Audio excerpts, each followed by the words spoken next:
How's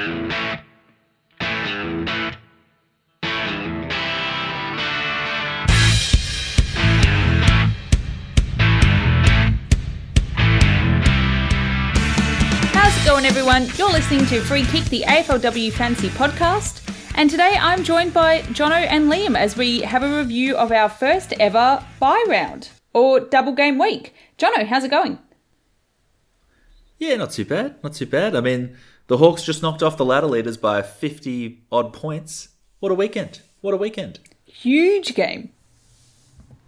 Yeah. And it really takes the shine off what was a shocking fantasy score, you know? So that was what was really important. Oh, I like to stay positive. We could stay positive in this first review of your week, and then we can talk about how bad our fantasy scores were. But good win for the Hawks. If Will was here, you know, he's still honeymooning, he would say great win for Geelong coming back after their shocker last week. So good to see Geelong's back in good form. Liam, how was your weekend? Yeah, it was a weekend. Very much in the vein of, if you can't say something nice, don't say anything at all. Okay, that's good. And I also had a good weekend. We'll move straight along from that. I had a very intense game of watching Freo coming in from being 3 goals down at three-quarter time and then having a huge last quarter. Tig went out in the first quarter, which is really like our scoring avenue. So that was going to be, it was already going to be a tough game against Melbourne. But yeah, seeing Freo end that game with being 1 goal up, huge last quarter, very exciting, made for a great day and a great week for me, regardless of the fact that fantasy was bad. Yeah, I think that was like the second biggest comeback from three-quarter time deficit. It's not a bad effort. And then after the siren win, you got to appreciate those. They don't come along very often. It was very good. That's probably where our optimism ends for a short period of time. We'll try to find some more sources of joy later, but let's talk about how we went. So this was the first week. Wasn't that a special 2 minutes of optimism? And we really tried. So it's the first. We all tried the same amount. Yep. Look, first game of having players play twice. And let's just have a quick debrief of who we captained. I captained Michaela Cann, who played 1 game and then got suspended, so I had 1 round of captains. Jono, what did you do?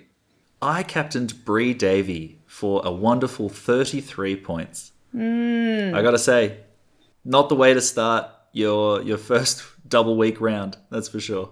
Made even better watching it live and knowing that it was bad, and watching Bree Davey live in person do the lap around the boundary and go off into the rooms knowing full well that doesn't often lead to someone then coming back out onto the ground. No, it was rough. Will's also had the same unfortunate captaining, and Liam, you're actually the only one of us that had a captain play 2 games. How's that feel? Yeah, it was good. Absolutely incredible. It's a low bar, let's put it that way. I captained Izzy Pritchard. I'd VC'd Bree Davey. So obviously I'd traded her in. This is after I'd traded in Britt Benici the week prior. So I'm just feeling immaculate at the moment. So there's a lot of people that are going to be celebrating some absolutely massive scores. There's like 9 or 10 scores in the 2000s. There's a lot of people in the 1700s, 1800s. But let's have a look at how we went. Jono, you're up first. It's sad to say that this is not even my highest score for the year, because I had a 1,367, which made me drop about 2,000 ranks. Not my finest. Not my finest. On the plus sides, my trades went remarkably well. You know, I got rid of Ash Saint, who had a terrible game. I got rid of Benici, who didn't play. If you ignore the fact that I brought in Bree Davey, my other options in Ramos and Grace Campbell both had good games. My bad call of the weekend, it's Bree Davey. You know, for so much of the week I had Sophie Conway coming in, who ended up being the only player to put up more than 200 points across the weekend. But alas. If I had a good captain score, I think the rest of my squad did pretty well. So that's not so bad. Do you want to go your blind side? My blind side was Courtney Hodder, who is probably the exception to the rest of my squad doing pretty well now that I think about it. I thought against West Coast and the Bulldogs, both matches that the Brisbane Lions won comfortably, even with her playing forward, I thought she was going to put up at least a 50 in both games. But particularly today, very disappointing. Could not get near the footy. Just had Sophie Conway kicking it over her head for behinds all of that game. So a bit ridiculous. Yeah, that was a hard watch knowing you had her. I was watching because that was the only thing separating you and I as to who wins in our league. And I was like, oh, shame. But yeah. Oh, you were so disappointed. Oh, no, over her head again. Another Conway behind. Yeah, no, that was a tough one. I'm up next, only 2 points ahead of you on 1369, so another score starting with 1300. Not good. I also fell about 2,000 spots. I'm now about 2,593. Not great. My good call was, I think I've had this as my good call before, but just having Riddell in my side. She was great. She was one of my better scorers for this week, getting 129. Probably should have captained her, but that's okay. And my bad call was that even on the pod last week, like every time I watched Pritchard, I brought Pritchard into my boyfriend's side. I've been watching her intently. I've been speaking about Liam, what a great call Pritchard's been. And then after all of that umming and ahhing, I didn't bring her in last week. I went Davey, and then last minute I went Davey to Can, because why not? Just bring in someone you haven't talked about it at all. It's my usual move. It's the impulsive thought trade. Yeah, exactly. Jono was just saying he doesn't like have impulsive thoughts in trades. I was like, oh, that must be nice. But yeah, so just not going with Pritchard was my bad call, because now it doesn't make any sense to bring her in. She's had her double game, but I really wanted to. And then Can getting suspended was just not great. And my blind side was that bows down to me had, before the double games came in, 24 free kicks against. I've just been the queen of free kicks against this round. That is like 24 times 3, 70 something points that I could have got, but I didn't, because they're just all free kicks against. That is just way too many, and so many of those came from Collingwood players. So I was just blindsided by how many free kicks those Collingwood players gave away in the first game. Wasn't great. And to think it was just one more that would have got me the win over you. Just one more. That was the perfect amount you could concede and get away with it. Yes, nailed it. Liam, you're up next. Yeah, and I think I had the highest score of anyone on the pod, which is a low bar this week. I had 1487, so that meant that I dropped from rank 1200 to 1948, so down 664 ranks for the week. I don't know if I really had a good call. Maybe VCing Davey was the only one. Because my bad call has just been my downgrades recently. They're not going to make me any points. I ummed and ahed over a number of Collingwood and Western Bulldogs forwards as options to trade in, and I went with O'Leary Morris. Just a shocking decision on my part. Why? Looking to try and bank some cash, knowing that I would be wanting to bring in a North Melbourne mid this week. But the real bad call was Davey, given I ummed and ahed over bringing in Ella Roberts all week. Or the 48 hours between the round ending last week and then the first game on Tuesday. And the game she had today was just incredible. So knowing that I could have had basically 200 points or 190 something that Roberts had versus a big fat 33 sitting at my M4 really did sting. Yes. Yeah, I didn't want to, kick you while you were down, Liam, but I was surprised, given you had an actual captain, that you hadn't outscored us by so much more, because I was looking at the maths of, if I had captained Marinoff or if I had brought in Conway instead, and the scores jumped so much. So was it, I'm curious to hear what Riddell. Your other downside things were. It's Riddell. It's not having Riddell that's the issue. And having Michaela Pounga on field for 4. I mean, that more so than Riddell. That might be it. That hurts. Yeah. That one really stung, because I too considered many different trade-ins. I really wanted to try and upgrade Michaela Pounga. Decided against it. I just had all these trade options that I could have done. There was one where I brought in Maddie Gearan instead of Bree Davey, and every single other trade option, pretty much, outside of one where I considered trading in Dakota Davidson, would have netted me substantially more points this weekend. What were your trades in the end? I had Davey, Sheeran and Morris coming in. And I traded out Jess Hosking. And that's a name that I was hoping we might not have to mention this entire podcast. Because that was insane. I could do that as my blindside. A hell of a game from Jess Hosking. You must have been so relieved when she was named out for the second Oh, one. thank bloody goodness. Same. The blindside of the week, though, was Ruby Tripodi managing to score a ton.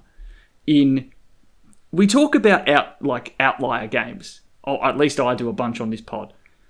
The 129 tackles for North Melbourne sticks out as the biggest outlier we may have ever had. It was insane, but shout out to Ruby for only her second ever ton across both AFL and VFLW. So incredibly impressive, almost entirely built off tackles. Her time on ground, still nothing spectacular, 64%, but it's 13 tackles along with a goal that really stood out for me. And just as another blindside, Mia King's last quarter in that game against Port Adelaide, she had 56 points. There were only 2 people on the ground for Port Adelaide who scored more than she did in the fourth quarter for the entire game. That's Truly ridiculous. Stupid, ridiculous stuff. I think she had 10 tackles in the quarter. So that game blindsided me. I almost said that as my favourite bit of the weekend, but it was such a sloppy game. There was 21 total marks. It was insane. Yes, very proud of friend of the pod there, Ruby Tripodi. I'm so excited that she's scoring these massive scores, having a huge impact on that game, because that was the risk that she couldn't make her way into such a tight North midfield. And I'm particularly excited to have her next week when it's North's double week, I believe. And then we've once again all been outdone by the Tamara Smith of it all. Liam, run us through that. Yeah, so it scored a 16-18, which puts it overall rank at 405. I haven't actually run the maths on how much higher that is than the week before. It's gone up 50 ranks from last week, and that was including me forgetting to make the trades for it until Saturday afternoon. I only did 2, one mainly just to get Michaela Pounger off field to trade in Chelsea Randall. I then basically ended up in a situation where I still didn't VC or C Ali Anderson, didn't have Schilling on field, didn't have Hartill on field over other rookies in positions, and it still blitzed a lot of us. Oh, that's what having a proper captain will do. That is absolutely what that proper do. captain was just Ebony Maroff. Yeah. It wasn't Ali Anderson like it could have been. Oh, yes. Oh, that's silly. Well, we'll reflect briefly soon on what we've learned from this first lot of double rounds. But who wants to take us through the watch and wait scoreboard? I can do it again. And I suppose the key thing to know is that our top coach in Maz Rovers has put up a 1,882 and extended his lead by about another 100 points. Oof. This team is running away with it, so it's going to be very, very tough to chase down. There's a few people trying to, and one of them this week was Ryan with his team I Love Carlton with a 2,089, which is just absurd. I assume this team was a week 4 build, get every premium, get every single player to plan twice. Yeah, I think it's worked. It's worked well. I think it might have been given that Ryan's overall rank is 16,000 and something, so I think he's had an excellent double week this week. Might not see him again. But there was one team a little bit behind with a 1991 that's currently ranked second. So I think this is to me suggesting that a lot of the teams ranked quite highly at the moment are they've highly prioritized this early week in the double weeks, and it is something that we can chase down a little bit later. Yeah. So excited to see how that works. If you wanted to stay in the top 100 this week, you had to score 1,690. Oof. With Dim Sims, who are in 100th place right now, having a total score of 5,687. So a big score. I think this is probably a good sign of what the double weeks are going to be like. We should expect a lot higher scoring than usual. Yeah, that's huge. 1690. Oh, wow. Okay, so no update from our free kick league because we're doing this before lockout has lifted once again. But let's have a look at our hot topics. So this week we're going to chat through what we've learned about the double week teams, some trade targets for week 5, and rookie chat.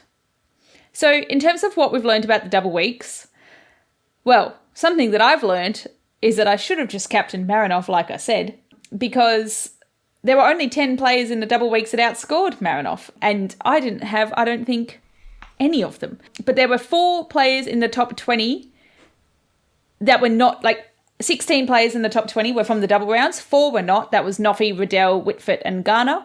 But it just goes to show that those double weeks have a big impact. Like, they're giving, if you're lucky and you've got one of those players that's a classic primo and you can captain them and they will withstand some of the other players getting double. But other than that, there's definitely benefits to trading in a midfielder and chucking the C on them in these double weeks.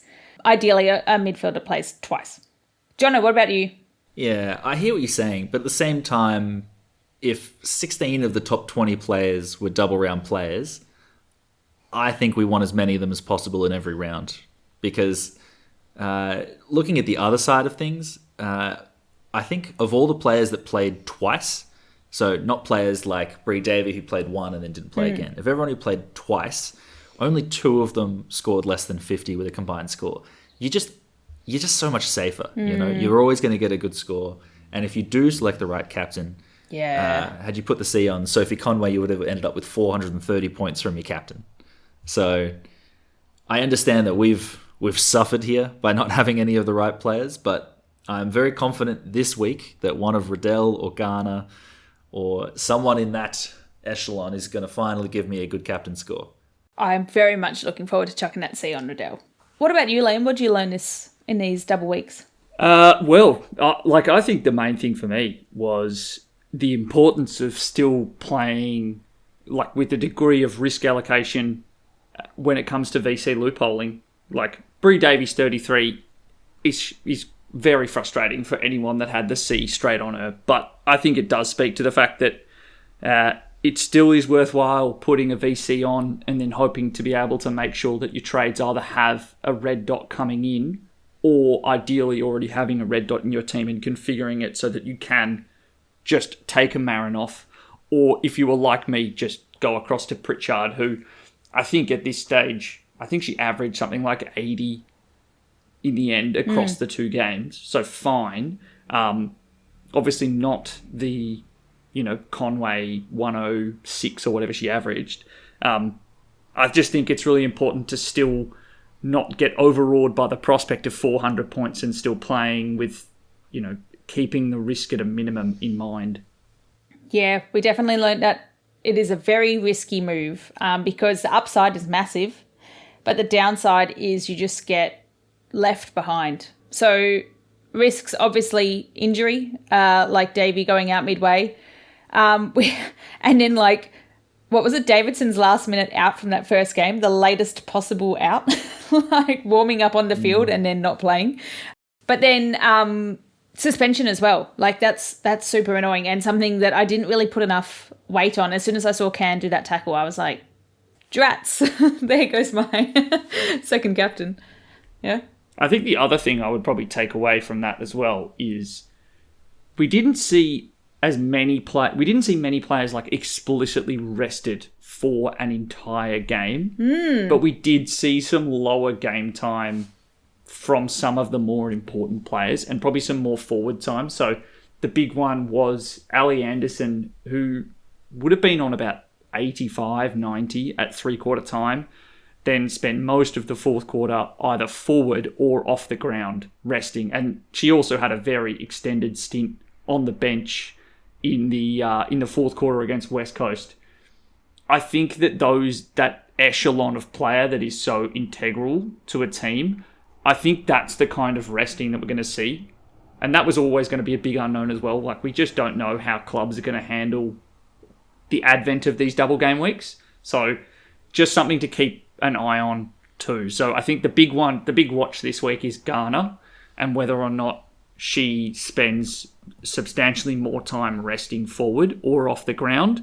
And then to a degree, Riddell, who already, I think she played a little bit lower time on ground this week, may see a little bit lower time on ground, probably in the low 70s across the 2 games this week. Now, she has the advantage of being an insanely good points per minute player and just covers ground like it's going out of fashion. But just another thing to think of, particularly for those teams that are going to be streets ahead. So obviously North Melbourne is a watch this week, but then when we think later down the track for teams that maybe, have some easier matchups. So Adelaide being one that immediately springs to mind, we may see some of that lower time on ground as a result.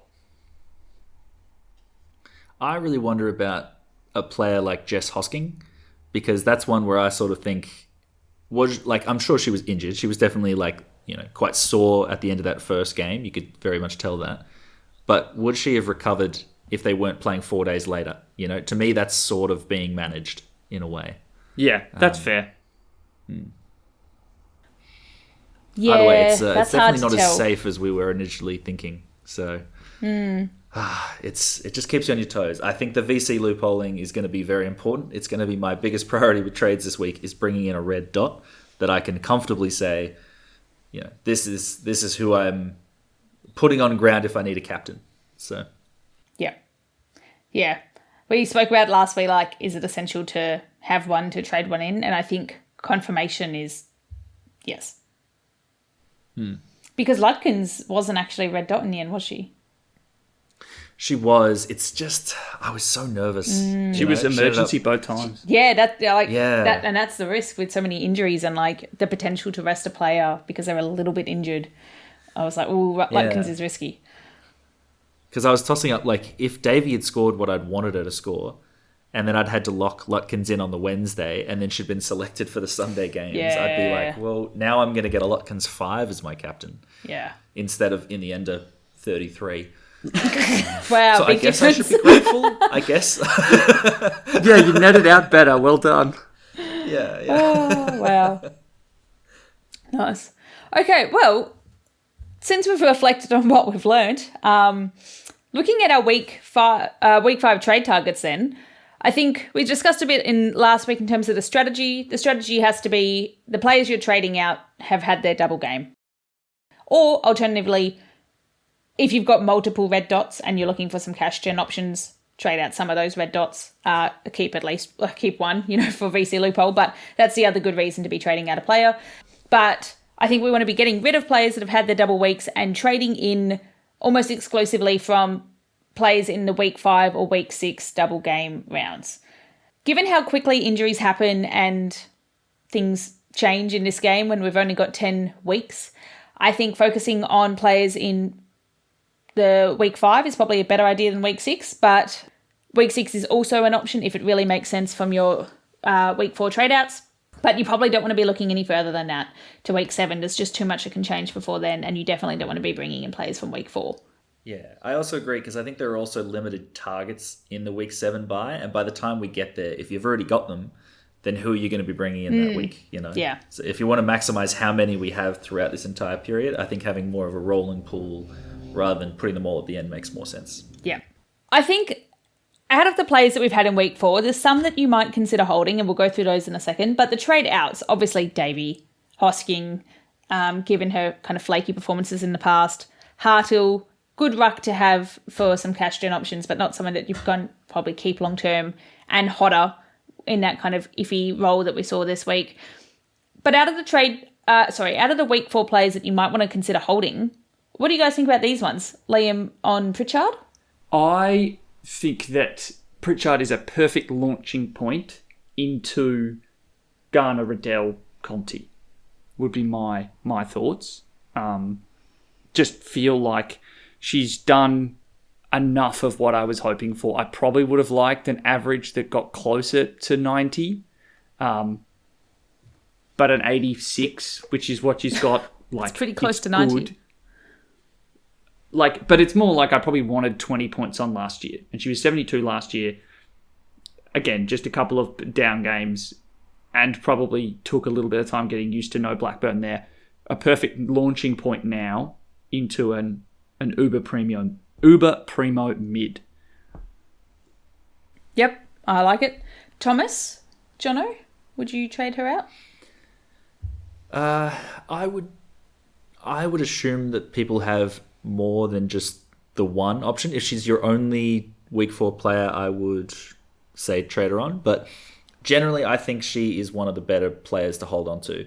I think if you look at her scores, she's had 2 quite low ones against Collingwood and the Bulldogs, who, the Eagles beat quite handily. And against everyone else, she's put up a reasonably good score. I think she's going to be very consistent across the back half of the year. And as a potential top 5 candidate, I would hold if you can.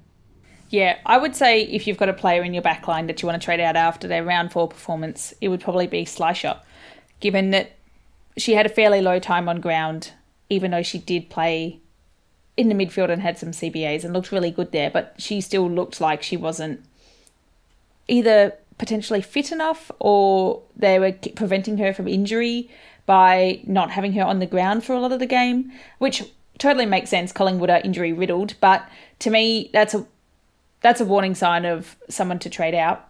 Jono, you're sticking with it? Sorry, Liam. I'm holding for the moment, but it's more just because of the cash in other people's heads. I can probably get them to better players. I've got no problem moving Slasher on. Yeah.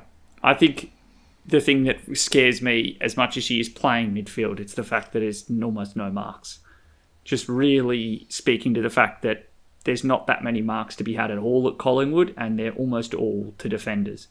And shout out to Lucy Cronin for a ridiculous performance in defence. I almost think we would have preferred Ruby to have played in defence today against the Western Bulldogs than have played forward.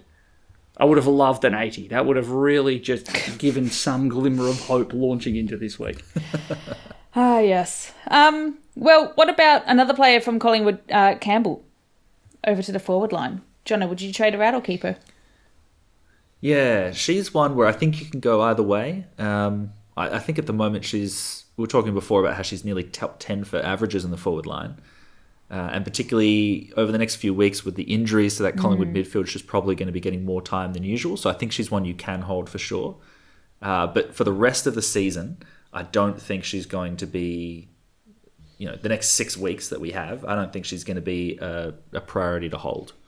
So if you have to move her on, I'm okay with it. And to be honest, I think that if Collingwood weren't so injury-riddled, she would have missed a game more because she was spending a lot of time on the bench, a lot of time getting her hamstrings worked on. Her knees are very taped. She was looking very sore in the second half of both games. Yeah, she copped a tackle in that, I think it was the third quarter of the Eagles match, and I was just going, I don't know how she's getting up. She was limping. I agree. I don't think she's particularly fit. So she then miraculously came back onto the ground and hobbled to the next stoppage. Yeah. Oh, yeah. No, it was grim. I mean, but injuries might decide for us that she's someone that you trade out if she's not playing or gets listed with a late injury. Anderson is one that I think you can hold depending on how many mids you want to chuck into this next round. Like, there's nothing wrong with holding Anderson. It's just that if you've got already a Noffy, a Rowbottom, and you want to bring in some mids that are going to get double points out of like the Conti, Garner, Raddells of the world, then do you have space for her? Do one of those others go? I don't think there's anything wrong with holding her. It just depends on how you're planning to take this next round. What do you guys reckon about Roberts? I think Roberts is in the similar camp to Pritchard. Probably the right launching point. I thought she had an amazing game today. 10 marks against Brisbane is a spectacular effort. I just wonder if it's replicable. Yeah, they really needed her in that game, but it was against Brisbane, so maybe it's not so essential for some of the easier matchups coming ahead. And Jono, what do you reckon about Edmonds? Yeah, this is a really tough one because I feel like if you've started with Edmonds and you've still you're intending to hold her for the rest of the year, and she definitely scored better across these 2 rounds than she had early in the season. So I would be leaning towards a hold, but not a huge issue. I don't think she's going to be the top scoring ruck. So if you want to hold, if you want to trade, go for it. Yep. I reckon that Edmonds is probably at the time where you trade her out. Like if you've held her and you've had O'Dowd or Fiedler on the bench, now is the time to kind of cash out. You've got the double points this week. Look to find a ruck downgrade option across the next 2 rounds and just look to continue to repeat the process. Yep, that all makes sense to me. In terms of our round 5 teams upcoming, in terms of who you want to trade into, we've got North Melbourne, Tasmania Kangaroos, Port Adelaide, Richmond, and Carlton. Their official birth certificate name. You know, I like to use it. I want to give Tasmania a shout out while we wait for their team to arrive. Interesting thing to note here is that Port is the only one of those that doesn't play North, and then Jono's very handedly added in, "Oh, nice, Jono, you're wearing your Tasmania shirt."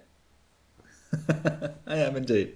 That's nice. Well, I was just going to mention that Port is the only team that doesn't play North aside from North. So thank you for that. That's very helpful. But that means that both Richmond and Carlton are going up for a potential flogging against North Melbourne in this double round. So something to consider when looking at your players. We've got some trade-in options here. Going by line, defenders. Who's keen on Emma Carney? Like, on a scoring basis, yes, it's more just a question of price. I think if you are looking to try and find a way to upgrade in your midfield as well and get whichever of the kind of 3 big targets this week, I think that sitting over or at nearly $1 million, it's just going to be real hard to get to her. And I also think she could be someone who rests, at the very least in-game. She could be someone who sort of suffers from the success of North because her best games so far have come against some of the closer games they've played. So her best game was against Geelong, which was a draw. But in games where they have dominated, so, I mean, they were all over the Brisbane Lions and then they were all over Port Adelaide. She hasn't breached 60. So that to me is a tough one. Yeah. I do think she's going to be amongst the highest scoring defenders for the round, though. Yeah, because she's getting the 2 scores. Just because she's a very good player. I don't see her scoring less than a 50, so I think she'll be in and amongst it. Yeah, and 260s, 120, that'll do it. That'll be up there for the defenders. One I like that I've already got is Sheeran. I will note that her time on ground's still questionable. In fact, gone down to 51% in this last game, which is frustrating to watch. She also gave away 3 free kicks, which was not great. In the space of about 6 minutes. Yeah, she contributed to my 24 free kicks for Bowers down to me, so that was good. But I think that even with all of that, 51% time on ground and 3 frees against, she got a 59. So if she can do that, she can get 60 with no frees, double that for some more time on ground, and then double again for a double game. So what's that now? I've lost track. 240 points for Sheeran next week. You heard it here first. Jeez, is she going to get more time on ground with 4-day breaks? Is that what we're saying? Yes. So on the time on ground thing, I feel like those free kicks against in the second quarter almost certainly contributed to her time on ground in the second quarter because she just gave them away in succession and got taken off again. Like she had great time on ground in the last quarter. She scored 48 points in the second half. Like, that's a great sign for her improvement. And I do think that Richmond looked great in the midfield, like in the second half as well, and that's where she was. So I agree that there's a risk of still managed time on ground. I do, however, think that there are some positive signs. And if you are looking for a target, if you're sitting there with Ruby and you're looking for someone to trade in, she's probably 100k cheaper than Emma Carney. And I would predict that she will outscore Carney over the double games. Well, someone that's significantly cheaper that you could also consider is Ange Foley at Port Adelaide. Mel, only you can talk about this one. This is you. This is your player. I was having a look at like defenders that are playing twice in a reasonable price ranges, and I was like, oh, hello. But unfortunately, I don't think Ange Foley is going to make an appearance in my side. But she could actually be a potential. Like she's been doing okay. She got a 50 this week against North, which was a tough matchup. And I will note that Port Adelaide has the two easier matchups in the double game. So maybe not the week to bring in a defender that's a bit questionable anyway. But you could have some fun with that if you want a pod. She is the most highly averaging Port defender. So, you know. That's because Port don't have very highly averaging defenders, I would say. That's at 43 average. It's not exactly anything to write home about. Anyone you guys are considering? Anyone else? In the defensive line, In defense, it's really tough. Maybe I think you could make a case for Tessa Levy to be someone who puts up maybe 110 across the weekend. We haven't got an updated price, but it probably is still low 600s, playing on a wing. The real question this week is Dana Finn, who after a spectacular round one, hasn't shown the same scoring in some trying conditions for both of those games, though. You had it right the first time, Liam. It was round 2. Yeah, it was round 2. I got my wires crossed.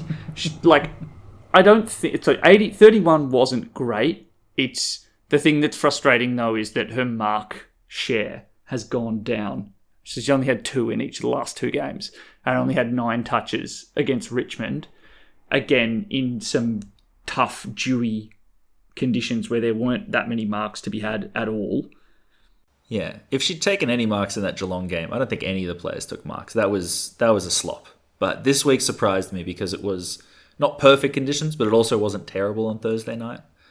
So it was at one stage absolutely teeming down with rain. I was watching that because I was going to go to that game and I was like, oh, good thing I didn't. That looks miserable. Okay, well, moving on then to the midfielders. You've got your Uber Primos here in Ash Riddell. Great choice. Garner, I'd probably pick Riddell over Garner just because of what I'm going to assume is the price. Let me check. I think you're looking the other way around there. I think Riddell's going to be cheaper. It's actually a really tough one. That's fascinating. My hot take before the season was that Riddell was going to overtake Garner in average by a substantial amount. And this price is suggesting it. That's exciting. I would still take Riddell over Garner because of resting potential. Riddell does kind of feel like the second string or whatever that's saying, to Garner. And she's shown that she's really in form this season. Do you guys have a strong preference?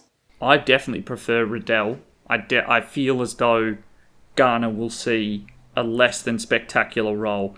And I just haven't seen that same game-dominating type of performances that we saw last year so far in the first 4 weeks of this year. We haven't, but I feel like they're coming. So I still would take Riddell over Garner. I have Riddell as well. But I will be, if I can, finding a way to get the cash to get Garner in this week. I feel... Really? I do worry the same way that you guys are about maybe being rested forward. I think Garner being rested forward is just going to end up kicking a lot of goals. You know, that's true. I'm not too concerned. I think North's fixture was about as tough as you could hope for them to have over those early rounds. I think of the top teams from last year, they really only have Adelaide left to play. So, you know, the fixture has kind of put them up against it. They've come through undefeated, and I think they're going to beat up on a lot of teams this back half of the year, and I want Garner in my team for that. So I'm going to be getting her in if I can. I like it. That's going to be a hell of a midfield. And then Mon Con, the other good option from Richmond. She's been in some pretty good form this year. She has, and is going to be a damn sight cheaper than both of the North options. Had an incredible first half this past week, but then in each of the last 2 weeks has seen a form of a tag. I do think as well that she was so she had 2 tackles and only 2 marks in the game against Carlton. And so I would have loved more points given she had 33 disposals That's you're kind of glancing over her 20 kicks. Oh, the 20 kicks is great. It's more just like a kick is not as good as a tackle. No, tackles are where the points are. As a kick. So only getting 2 of them was a little frustrating in my eyes. And I'm just trying to remember, who do Richmond actually have this week? North. Port Adelaide and then North. Ah, so a team that just had a game where there was a combined, whatever, like 230 tackles, 220 tackles across those 2 games. And, like, I think we didn't see much of a tag from Maria Maloney in the game against North, and I actually think she looked really good just playing an out-and-out role as a mid, particularly in the first half, was one of the few players that was really standing up for Port Adelaide. And then North Melbourne, they don't really run a tag. They have 3 midfielders that are better than most other midfielders that they go up against. So I think that a kind of 200 across both games is eminently possible, almost likely. And if you can't afford a Garner, I think you can be happy in picking Conti and not trying to ruin your team elsewhere to find that extra cash. Yep, checks out to me. But we also have some cheaper options. We've got Mackenzie. Is she much cheaper? There. Oh, Mackenzie Ford. No, Ellie Mackenzie. This is Ellie Mackenzie Ford is much cheaper. Yeah. She was my potential bench option for Gashton. Well, we'll be chatting about her a little bit. Yeah. This is Ellie Mackenzie. She's $8.45 pre-shifting of the prices. So she's a cheaper option if you're not willing to break your team, but you're kind of a little bit more crunched for cash. If you were to try and choose, Mel, between any of the options in that, 1.1 to 900,000 range, because I think that's where a lot of people with Davey, a lot of people with Pritchard, Davey's going to drop some cash. People are going to be reaching to get there. So if you had to choose someone in that bracket, would you go Mackenzie? Would you go Gearin? Would you go Shirar? Would you go Skepper? What do you think would be your preference? Mia King is also in that range. Do you have one in mind? Well, I think Mia King may have priced herself out by having that insane tackle performance. She'd definitely be someone that I would consider, even if you can't afford Conti, going Mia King, who is a fantasy superstar stuck on a team that doesn't need her to be, is what I would say. She's an incredibly talented footballer. And it's almost disappointing that she just recently signed an extension for North, because she will likely be stuck as a third fiddle for a few years to come. I think my heart is telling me Maddie Gearin, and my head is telling me that that's a dumb idea. Because you can't start a rookie and pay $1 million for them 4 weeks later. But this is the thing, she's not a real rookie. She's not a real rookie, but she was someone priced at $350,000. I wasn't willing to pay it when she was there, and now she's going to be priced at $1 million, and I'm willing to jump on. That seems insane. That's fair. I thought for a second you were going to say, I'm going with my heart, and I was like, it's obviously going to be Abby Mackay, the player that shot you into prominence on the player picking sweepstakes. No.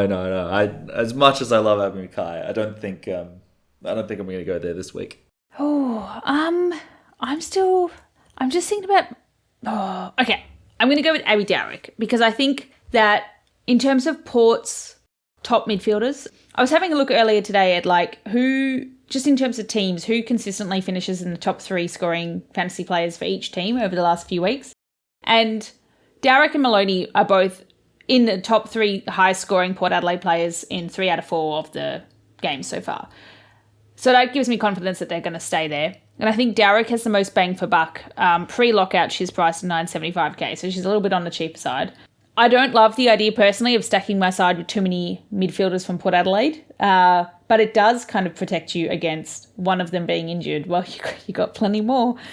So I like Dowrick as an option, but also Gearin is very tempting. I think Gearin's a great option, and I would take Gearin over taking Ellie Mackenzie. Yeah, same. Yeah, I think so. I think the query for me on Dowrick, because I like, again, her fantasy prospects long term, she's constantly going to have good market share for Port Adelaide, The problem being that Port Adelaide are not very good at scoring fantasy points, and Outside Abby their Darrick midfield. doesn't get involved in kick mark chains that much. So she's had 7 marks across the season and had 0 against North. That's my concern. And then Port Adelaide have the 2 easier matchups this week, so not so much of a tackling game, potentially. Potentially. Like, I think definitely the torrential downpour in that game will have impacted how many tackles there were. Anyone else that you want to bring up in the midfield? Nope. Over to the forwards then. KB's time to shine. Luckily, already have her, which is nice. And I believe you guys do as well. I don't. No, I'm one of the few without on the pod. Oh, I do not either. well then would you consider trading I her think in? that's you and Will. Yeah. Yeah. Would you recommend it? Yeah, she's nice to watch. She does a lot. She does a lot, which is good. She's stopped giving away so many free kicks, which is also nice to see. She actually didn't contribute to my 24 free kicks at all this week, which I was surprised about.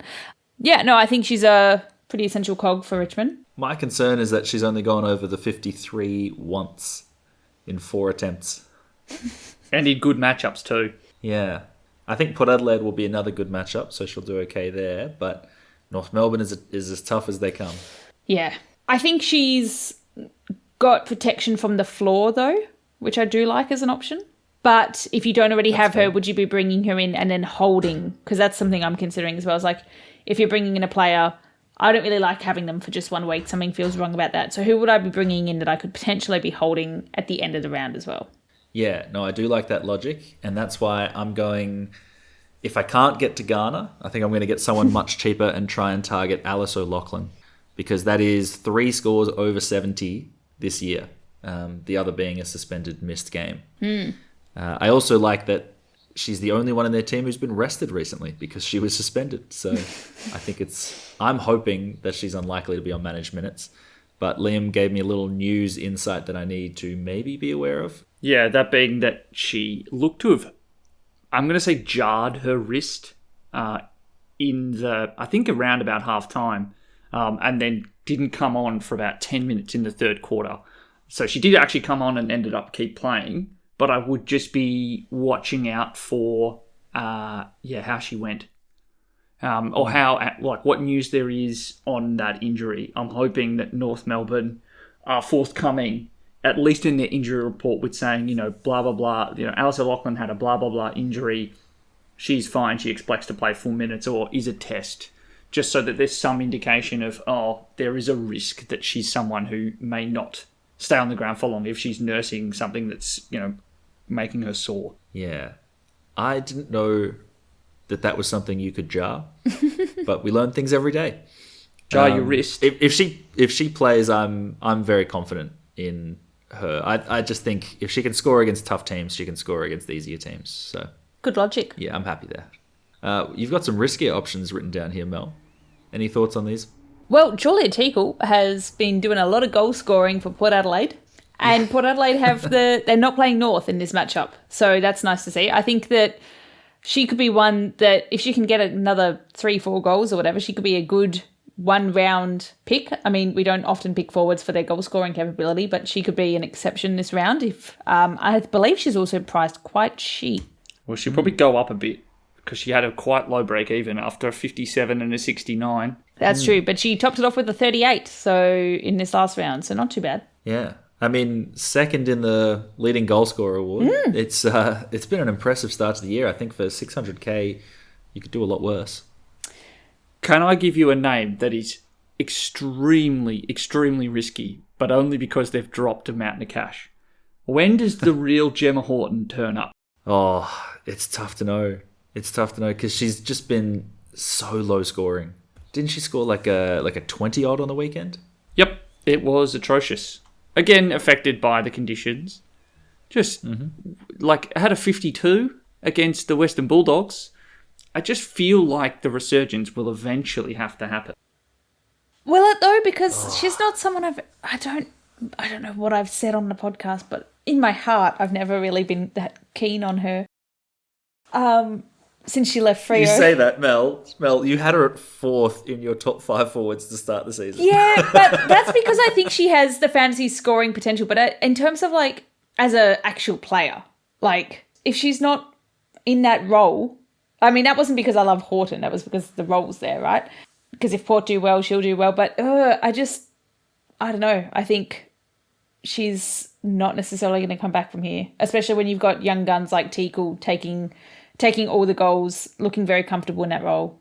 I think it's Horton's spending a lot more time planted in forward 50, in part because of Teakle, but I think Ash Saint has been given far greater license to run up the ground, and that's almost certainly impacting her scoring, even if Saint's not scoring that many points either. Another option we've got here is Shearlaw. Is anyone actually considering this? I am a little bit. I think just having a very good year, and North, she's their main target inside 50. So I just don't see her having massively down weeks. I think as long as there are decent conditions, she's going to keep putting up decent scores. It's only been, a week since she had 5 goals against the Ds. So she's got a massive ceiling capable. It's just, are we going to see it in the next 2 weeks? In the next 2 games? With your current mental trades, Jono, how many North Melbourne players are you bringing in? Because it sounds like a lot. Yeah, look, last week I brought in 3 Collingwood players and 2 of them were great. So this week, 3 North players. Sounds a brilliant system. Just to backtrack slightly on Kate Shearlaw, I think it would be remiss of us to not mention the fact that she is 36 and a key forward that hasn't had over 80% time on ground in her last 2 games. She's not a great recipe for very short return or very short gaps between playing games.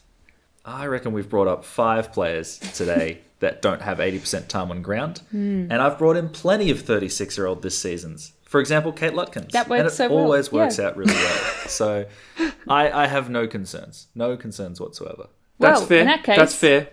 Lock it in. Let's look on the other side of this, which is at some rookies that we could be bringing in for some cash gen options, not necessarily for our field, but we'll see how it goes. Just reflecting on some of the big rookies from this last week. Cronin, I don't know her first name off the top of my heart.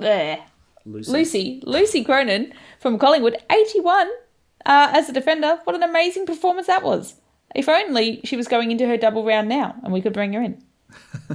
She's one that I actually think could be potential, because if Ruby stays playing in the midfield because of the Davey, Benici, etc. situation, and Cronin stays in defence, then she could hold on to that role and she could actually be a really good cash gen option. So if you're doing shuffles around in your defence and you're looking for a cash gen, even though she's just had her double round, could be okay. Maybe not this week, but did anyone else impress you this week, guys? I think Emily Fiedler needs another mention for another friend of the pod, one of the few players that we interviewed from the supplemental draft. She has seriously impressed me with her ruck craft. I did not expect this degree of quality coming in, still playing relatively low time on ground, but she is looking more than capable, and probably one of the few players that can say they comfortably dominated their opponent in the St Kilda Hawthorn game. She looked more than comfortable up against Lucy Wales. What about you, Jono? Yeah, I think the one player that I'm looking at is Sarah Grundon, who put up a 57. Small forward for Sydney, and I think very much benefited from playing the Giants, who, not necessarily the strongest teams in the comp, but Sydney come up against the Bulldogs this week, so I think she can probably back this up. So that's one player that I am hoping can make some quick cash in the forward line. I like that option too. In terms of players that are going to be going into their double in week 5, someone that I'm quite looking at here is Mackenzie Ford, the midfielder from Richmond, because I'm thinking about potential downgrades, because like I imagine a lot of people, there's quite a few really good rookies from Port Adelaide that we still have, which can go straight on field and make us some cash, or not cash necessarily, but get us some double points there. So I'm looking at who am I putting on my bench that is going to get me some cash that isn't going to be playing next week. And I think Mackenzie Ford could be a good option. We also have a couple of options from Carlton. Liam? Oh, yeah, sorry, I thought you were going to start ripping into them. Lulu Beattie was someone that we were interested in the preseason. She scored a 37 on the weekends and had actually dropped a little bit of cash. So absolutely a perfectly fine downgrade option. Then the other one is Maddie Hendry, who missed a week but still had a very low break even. So we'll pop up a bunch in cash, but probably still has maybe 100k more to make in our defence. So they're both definitely going to be options. I think the big issue for a lot of people this week is there is not a lot of forward downgrade options. The one that I wanted to mention was, do we get a look at Darcy Vesio? They finally managed to put us up a score above 32. They scored 54 on the weekend. They were priced at 381k going into the round. We have obviously not got their updated price. If you were like me and had Michaela Pounga sitting there, would you take a stab at DV? On field, yep. Yeah. No, I think I would, and particularly this week, to be honest, because, I mean, you only need one of the two games to be good to make it worthwhile, right? Pretty much. Yeah, I have a bad feeling that Pounga's getting dropped. Yeah. I was having a look at some of the options in this price bracket, and I was like, Darcy Vesio, not someone that I've actually put on my field, but someone we spoke a lot about in the preseason and had some really good scores, I think, in their pracky game on that wing. This is probably the week that they can actually be fantasy relevant, because it's always been a little bit like in that range. But yeah, I was seriously considering that as well. I think this is a good week to bring him in. The other name that I wanted to mention, they've not played yet, but another player that we talked about a lot in the preseason from Carlton, Yaz Dersma, has been on the emergencies the last few weeks. Carlton didn't win on the weekend. I think there's a real possibility that she'll play. So just a name to keep in your back pocket, and also at 350k, so affordable in our forward lines if we're looking to cover for a less than spectacular F5. Another player that's potentially a little more expensive now, but Tani Brown. Was just under 500k coming into the round, but has put up some decent scores back-to-back here against the Cats and then the Tigers. So, I don't know, just in that awkward 500k-ish price, I think there's some players who, some people looking for someone in that option. Could be 100 for the week. Yeah, that's tricky price range, but good option. And the last one I guess we should mention here is, Liam, you were keen on a Fremantle ruck. Oh, no, forward. Yeah. Well, yeah, Fremantle forward, who was in my team last year and was actually my red dot loop for most of the year. And that's Ariana Hetherington. Came in week 3, had 27% time on ground, scored 21, so great points per minute, but had a 49 on the weekend, playing predominantly as a forward and also as a chop-out ruck. With Anya Tighe out, I think she'll hold her spot in the side. He's going to have a low break-even. I think it's a viable forward downgrade, particularly if you don't, and I think you quite rightfully don't love the downgrade options on the week 5 double game week. Downgrade for the bench? Downgrade, to be honest, you could field. I think that's what we saw. A lot of our rookie forwards have struggled to hit 50, and there were very few players on the weekend from the double game weeks that didn't hit 50 if they played both games.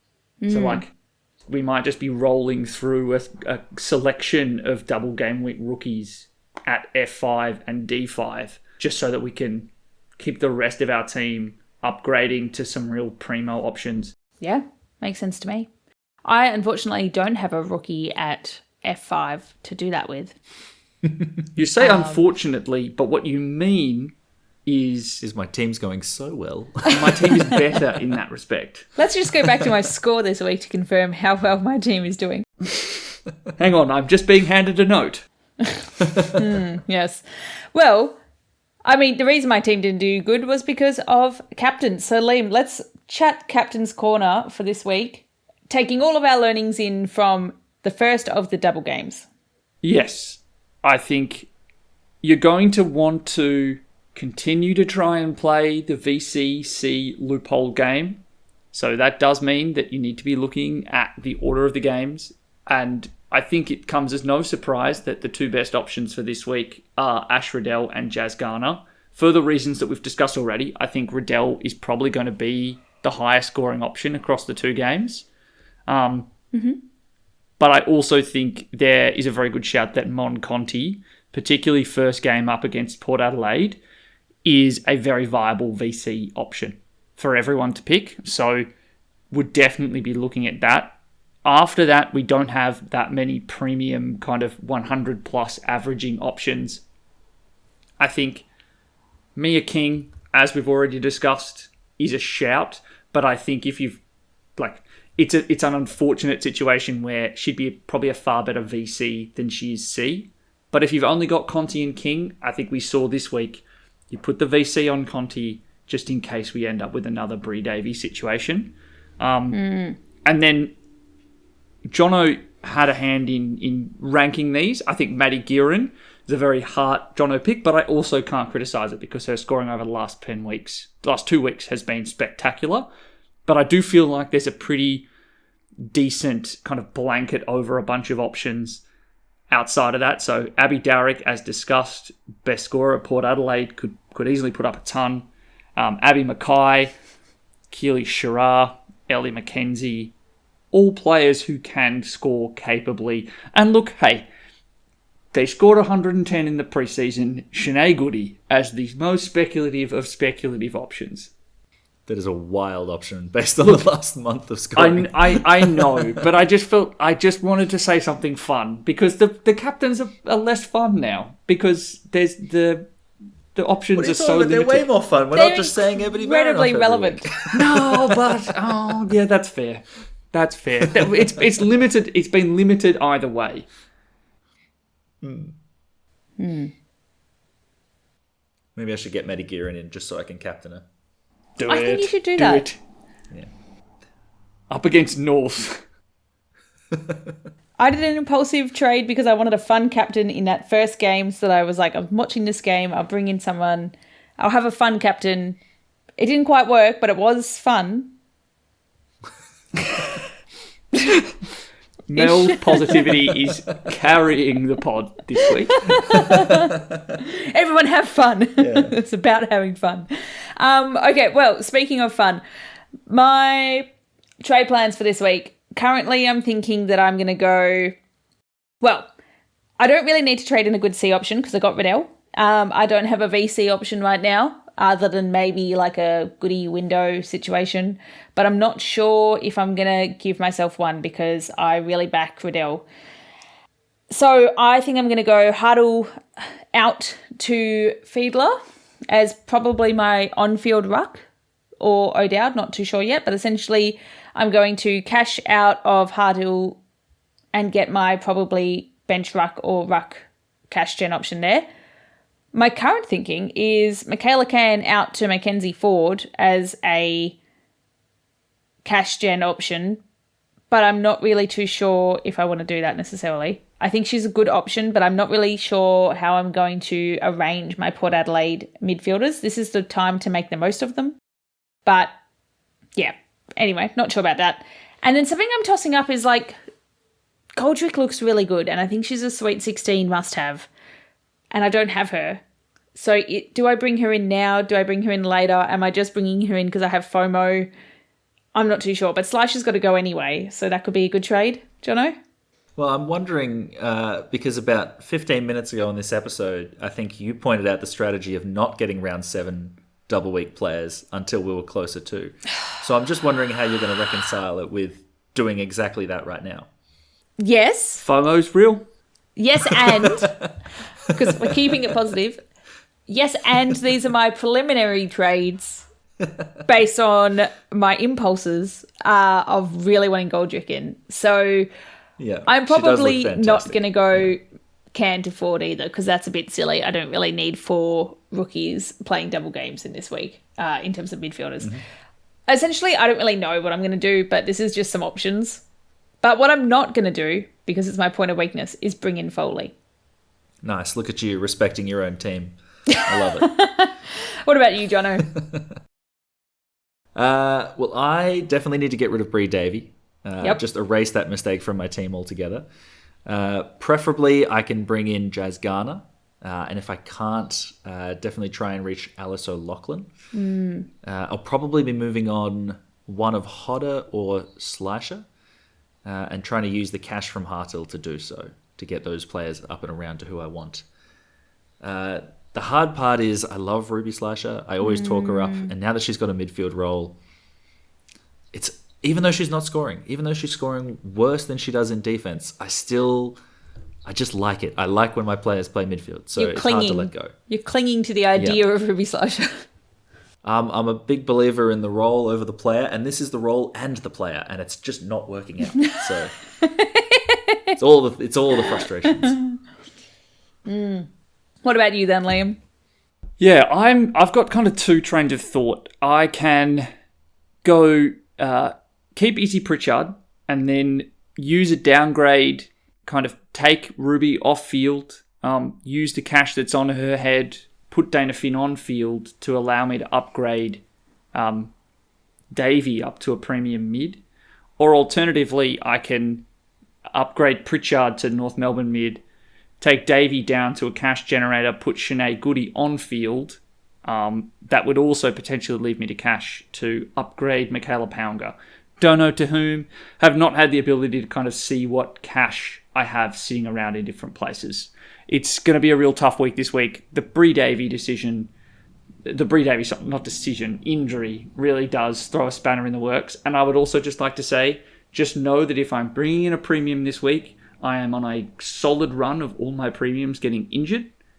Just know that whomever I trade in, their injury risk went through the roof. Are you going to announce it before you do so? No, because I don't know. We're all yet. just hoping that we're not making the same decisions as Liam. Correct. Listen to this podcast at your own risk. Yeah, pretty much. That's okay, because he's keen on Ghana. Question for you, Liam. Mel said she has 8 players on the double week this week. I only have 4. How many do you have before trades? I haven't even done the maths yet. So, before trades, I've got... curious that... I actually have 9, but I'm not going to put all 9 on field. 5.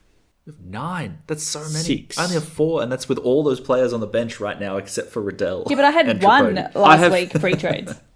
So I currently have 7. Before trades? Oh, I'm falling One behind. of them, Celine Where are Moody, my though, eggs? so They're that not doesn't on really baskets. count. Moody. Why doesn't that count? Celine Moody. I think because Celine. she scored an 8 this week. 8-0. Yes, correct. Or 8. Thank you, Jono. 8. 8 You points. didn't hear an AT. It was an 8. Yeah. Ouch. Is she staying? Are you going to trade her out? Well, she's 300k. There's no point trading her out, Mel.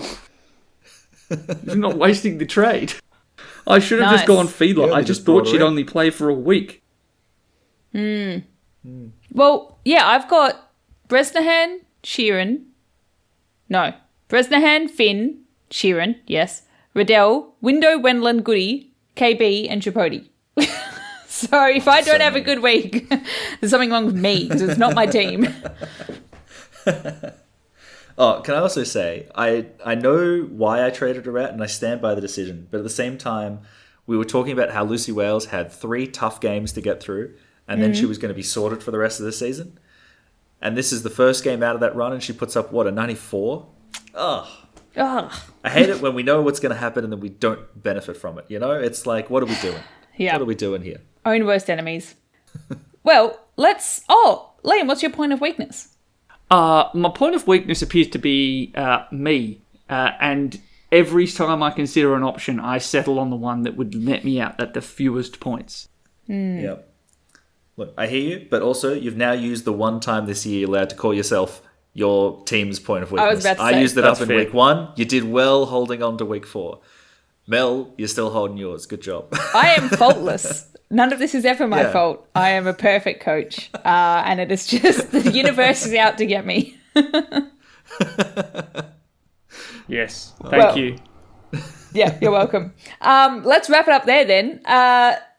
This has been Free Kick, the AFLW Fantasy Podcast. You can listen to us wherever you get your podcasts, or we've got 2 streams, Free Kick and the official AFLW Fantasy Podcast on Spotify. You can also listen to us as Free Kick W Pod on YouTube and have a look at our socials as Free Kick W Pod on Twitter and Insta. Liam, where can they find you?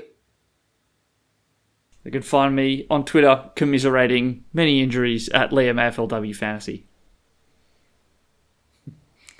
And you can find me on Twitter at FreeKickJono. I am infrequently on Twitter as FreeKickMel. As usual, there'll be an article coming out later this week on the AFLW website. Any idea what you guys are going to write about this week? It's just me this week. Oh. It is just Liam. I'm off to Perth for yet another wedding, so Nice. Liam's got solo duties this week. So if the advice is bad, it was actually a joint effort and Jono was ghostwriting the article. Yeah, nice. Awesome. Well, looking forward to reading that one later then, and we'll chat to you all later. Bye. See ya. See ya.